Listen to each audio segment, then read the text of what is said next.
আসসালামু আলাইকুম। আজকে আমরা মাওয়া ঘাটে আসছি, তো বারবিকিউ খাবে।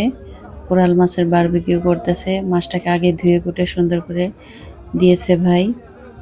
তো মশলা মাখাচ্ছে, মাখানো হয়ে গেলে এটাকে শিকের মধ্যে দিয়ে পোড়াবে। তো ভালো লাগে, আমার কাছে ভালো লাগে।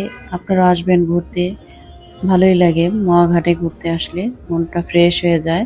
তো আপনারাও আসবেন ঘুরতে, ভালো লাগবে। তো আমাদের বারবিকিউটা মশলা প্রায় মাখানো প্রায় হয়ে যাচ্ছে। তো এখানে এটাকে এখন শিকের মধ্যে দিবে, দিয়ে এটাকে পোড়াবে।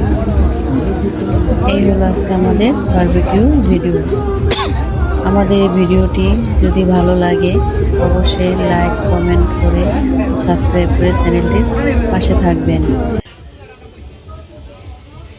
দেখুন কিভাবে বারবিকিউ করে।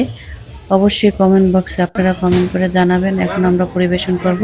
তো ভালো থাকবেন, আল্লাহ হাফেজ। ভিডিওটির সাথেই থাকবেন। পেট যদি ভরে না দিতে ভালো লাগে। এর যে সাদা জিনিস খাইছি না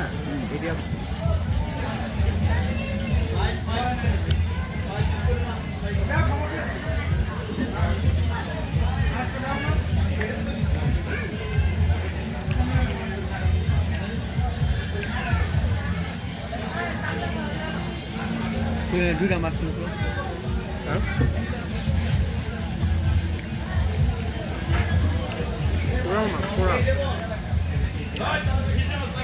এটার আরেকটা নাম আছে ভেটকি মাছ। আঙ্কেল বেশি দিছে ভেটকি মাছ কয়। দেখান না আরে লেগে গেলে তো আমার দাঁড়ান দিস ভিডিও অন কর সিধা লোকাল বেঠেছিলাম মনে নাই বাতাস করছে ইয়া না কিসে কথা